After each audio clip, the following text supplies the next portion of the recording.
Bonjour à tous les amateurs de littérature. Cette vidéo vous permettra de pratiquer l'écriture euphonique en prose, une écriture particulièrement adaptée à l'oralité. La déclamation par la poétesse Josiane Morel-Robin rendra perceptible cette qualité. Une prévention importante, il ne faut pas juger l'intérêt littéraire des exemples proposés sur le plan du contenu sémantique, mais uniquement sur le plan euphonique et syntaxique. Pour plus de précision sur l'écriture euphonique, vous pouvez vous reporter à la vidéo L'écriture euphonique.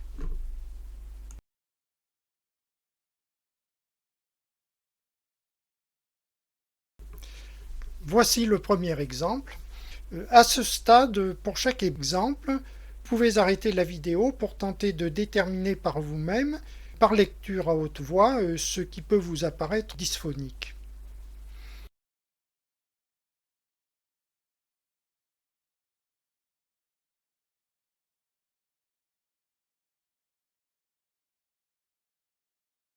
Là, nous avons l'indication des dysphonies. Ce qui m'interpelle dans cette phrase, c'est qu'elle est constituée d'un seul syntagme insécable. Alors j'ai compté 41 syllabes. Et pour la déclamation, il est indispensable de réaliser des respirations. Alors cela au niveau de prépositions, de conjonctions. Par exemple, il y a dans, ou, dans, pendant. Le problème, c'est que ces coupures sont contre nature car elles se trouvent au niveau de parties qui sont organiquement liées et donc elles apparaîtront malvenues. Par ailleurs, je vois 3 E post-accentuels sur doute, expérience, village. En écriture euphonique pour la prose, la présence de ces E post-accentuels dans le flux vocal est considérée comme problématique, et cela pour de multiples raisons que l'on ne va pas développer. Pour simplifier, on dira qu'ils représentent des chevilles artificielles qui sont difficiles à gérer. En poésie, c'est différent. Le plus simple, c'est de les éviter. Par ailleurs, on peut noter un hiatus hétéro-vocalique sur les voyelles différentes, G1, pas très grave. Et en dernier lieu, une cacophonie ZS, curieuse expérience, pas extrêmement grave non plus, mais néanmoins un peu plus sensible.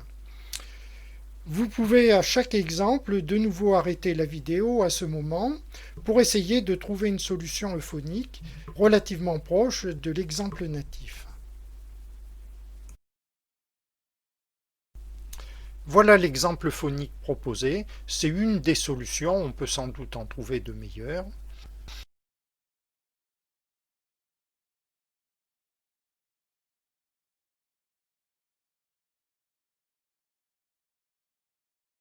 D'une manière générale, il ne faut pas chercher une phrase absolument équivalente, mais essayer, si possible, d'enrichir la phrase au niveau du sens.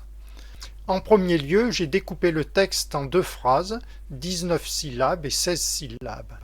Il faudrait éviter des syntagmes supérieurs à la limite de 19 syllabes, valeur un peu arbitraire, mais qui correspond, à ce qu'il me semble, à une élocution facile. On remarquera que presque toutes les interfaces entre les mots sont de nature voyelle-consonne, donc très douce, ou E-voyelle, c'est le cas des élisions, sauf pour l'or de, qui est une rencontre consonantique qui passe très bien. Écoutons successivement la version native, puis la version euphonique. Pour la version native, j'ai demandé à la déclamatrice de suivre son inspiration. Et pour la version euphonique, elle doit s'arrêter uniquement au niveau des ponctuations et réaliser toutes les liaisons. J'ai un sérieux doute sur la curieuse expérience dont je fus le sujet dans le petit village d'Auvergne où je séjournais pendant ma convalescence.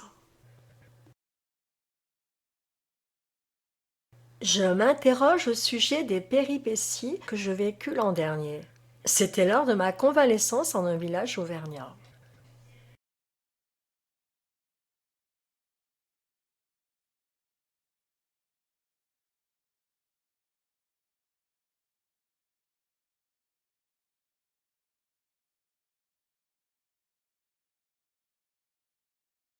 Là, nous avons un syntagme de 26 syllabes, malgré la virgule après véridique. Pourquoi? Eh bien parce que le primat de l'élision sur la virgule est obligatoire.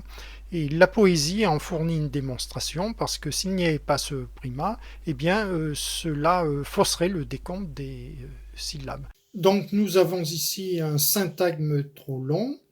Je rappelle que le maximum a été fixé à 19 syllabes. Vous remarquerez que j'ai noté un E inopportun entre véridique et un, bien qu'il y ait ici, nous venons de le voir, une élision. Pourquoi? Eh bien parce qu'il est préférable d'éviter la présence d'une virgule au niveau de l'élision. En effet, le lecteur a souvent le réflexe de créer un temps d'arrêt à ce niveau. En écriture euphonique, nous verrons comment nous pouvons réaliser la simultanéité d'un marquage syntaxique et d'une élision. Ensuite, répétition de Q apostrophe et qui. Alors c'est une formule très, très lourde ici qu'il faut éviter. Une cacophonie consonantique sur les L, le plus, qui est relativement légère, mais qu'on peut tout de même éviter. Le mot cru, qui n'est pas spécialement esthétique. Et enfin, nous avons une cacophonie consonantique sur les dentales D et T, de tous, qui est répété deux fois. Et encore, j'allais l'oublier, un hiatus hétérovocalique ou une.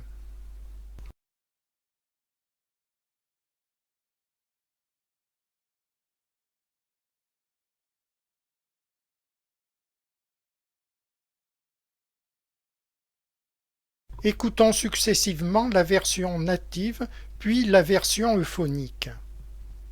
Qu'est-ce qui est le plus véridique? Un fait ignoré de tous ou une affabulation crue de tous?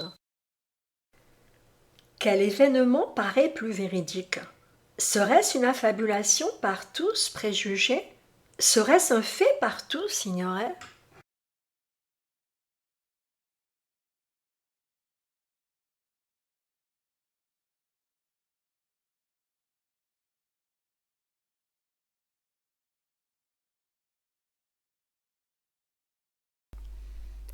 Là, nous avons un ensemble de cacophonies consonantiques, une en ZS, métamorphose C, une autre qui est une cacophonie de liaison en T, c'était opéré, une autre qui est une cacophonie de liaison encore en ZS, les esprits, une cacophonie en P, les esprits par, et une cacophonie en dental, TD, volonté d'une, et pour terminer, deux post-accentuels sur métamorphose et une.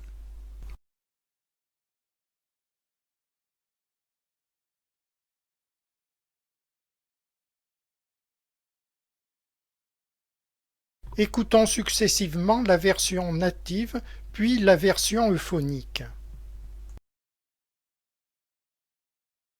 La métamorphose s'était opérée dans les esprits par la volonté d'une communauté. Par le vœu de la communauté, la métamorphose avait pu s'opérer dans l'esprit des habitants.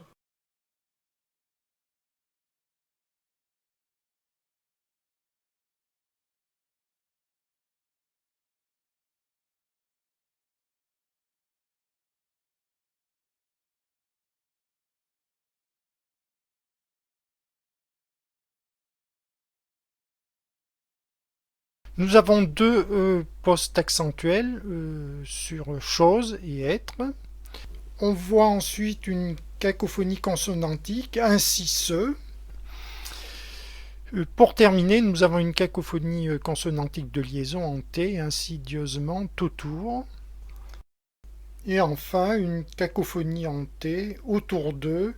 Alors celle-ci, vraiment très très légère, car la consonne R s'intercale entre le D et le T.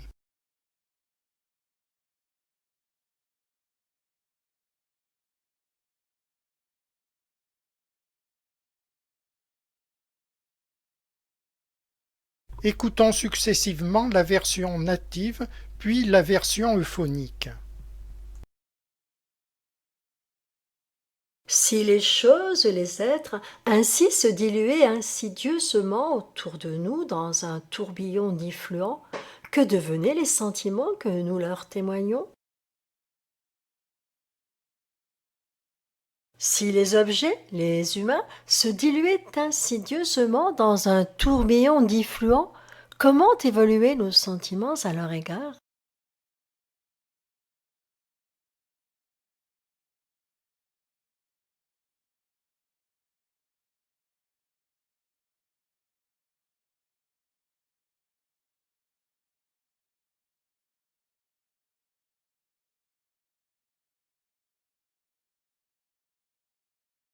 Nous avons ici un syntagme de longueur tout à fait excessive, 42 syllabes, et malgré la virgule après monde, car l'élision, comme je l'ai dit, prime sur l'arrêt temporel.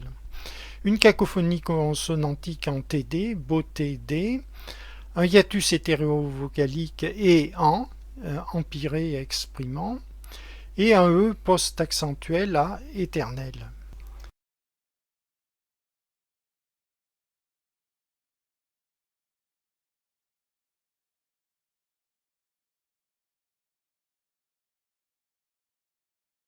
Écoutons successivement la version native, puis la version euphonique. J'adhérais de moins en moins à la matérialité de ce monde, auquel je substituais la vision d'un empyré exprimant l'éternelle beauté des idées. Je n'adhérais plus à la matérialité. C'est ainsi que je substituais au monde un empyré, miroir de la beauté pure.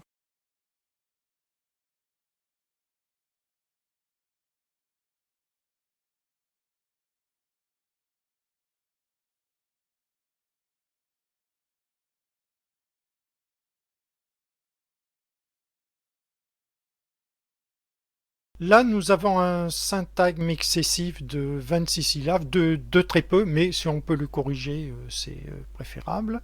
Une cacophonie consonantique en L, relativement légère, mais qu'on peut corriger. Et enfin, deux hiatus hétérovocaliques, OUA et PU O.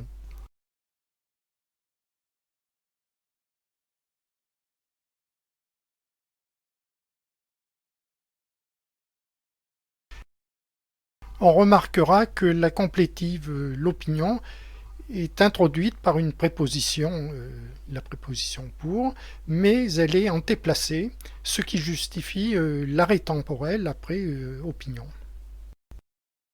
Écoutons successivement la version native, puis la version euphonique.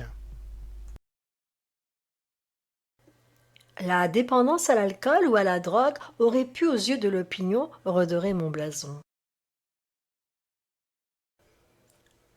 Pour l'opinion, drogue ou bien alcool aurait pu redorer mon blason.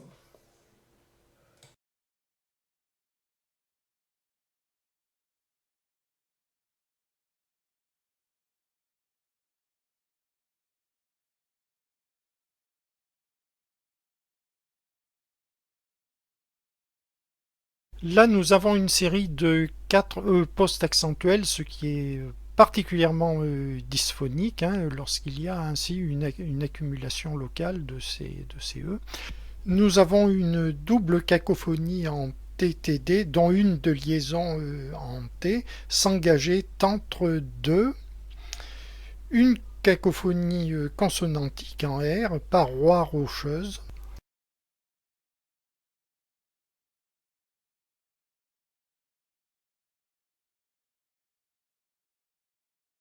Nous avons résolu le E post-accentuel de rocheuse par un point. En général, il ne faut pas hésiter à mettre des points en cas de propositions indépendantes. Souvent, elles peuvent constituer une phrase à part entière.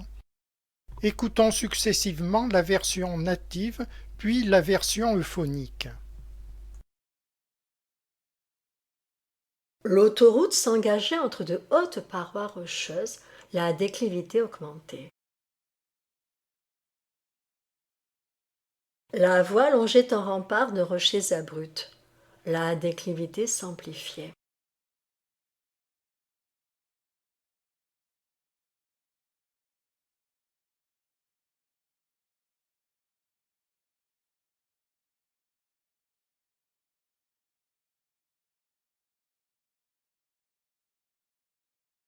Nous avons un double complément de nom, du café de la gare, avec répétition du et de. Alors, ça n'est pas franchement incorrect sur le plan grammatical, mais c'est tout de même, à mon avis, très déconseillé. Hein. Si on veut une prose qui soit propre, il faut supprimer ce genre de choses.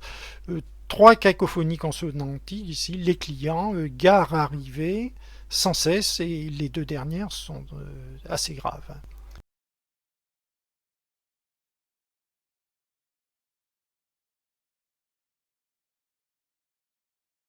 Écoutons successivement la version native, puis la version euphonique. Les clients du café de la gare arrivaient sans cesse.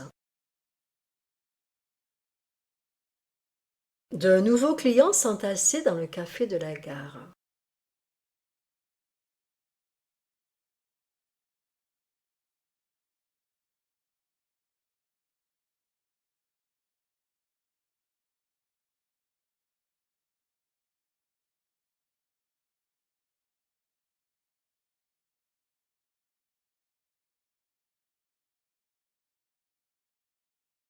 Nous avons quatre post-accentuels et comme nous l'avons dit, eh bien, ces post-accentuels en série sont très préjudiciables.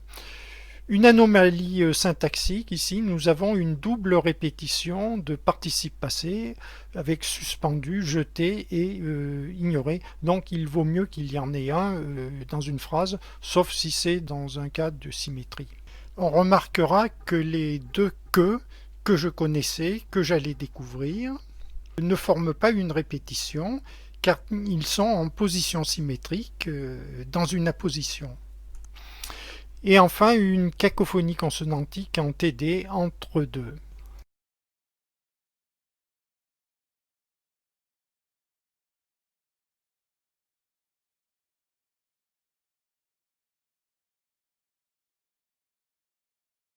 On remarquera que le participe passé éprouvé, que j'ai rajouté par rapport à la phrase native, ne constitue pas une répétition, car il est en position symétrique par rapport à ignorer, de même que la conjonction que, et il renforce cet effet symétrique. Écoutons successivement la version native, puis la version euphonique. Nous traversâmes un étroit pont suspendu, jeté comme une arche entre deux continents, le vieux monde que je connaissais, me disais-je, et l'univers ignoré que j'allais découvrir. Le coupé s'engagea sur un pont comme une arche unissant deux continents, le vieux monde éprouvé que je connaissais, l'univers ignoré que j'allais découvrir.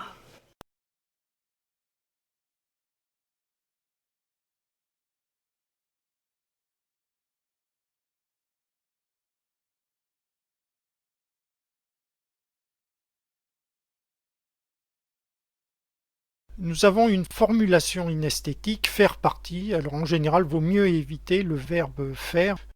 Deux cacophonies consonantiques en TD, partie D et perdu dans. Une double cacophonie syllabique, nouveau votant, puis votandant. Et les deux dentales sont assimilables sur le plan euphonique. Et enfin, un E post-accentuel village.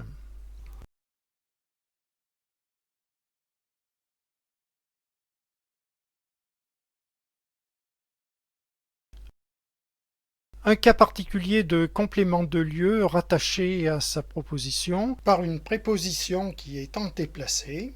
Contrairement au cas précédent que nous avions vu, c'était un complément de but avec pour. Il me semble que cette complétive de lieu passe bien, sans arrêt temporel. La virgule, en tant que signe destiné à faciliter la compréhension syntaxique de la phrase, ne paraît pas ici indispensable. En effet, chez de nombreux auteurs de référence, on trouve ce type de syntagme avec ou sans virgule. Néanmoins, nous allons introduire ici un signe didascalique comme repère syntaxique spécifique. L'utilisation de la virgule risquerait d'être interprétée automatiquement comme un temps d'arrêt par le lecteur, et c'est justement ce qu'on voudrait éviter dans ce cas. Alors, ce signe spécifique, nous l'avons utilisé en poésie, il est prévu dans la théorie euphonique, il s'agit du tiret diacritique placé en exposant. Écoutons successivement la version native, puis la version euphonique. Il faisait partie des nouveaux votants dans ce village perdu dans la montagne. Dans ce hameau de la montagne, il était nouveau parmi les votants.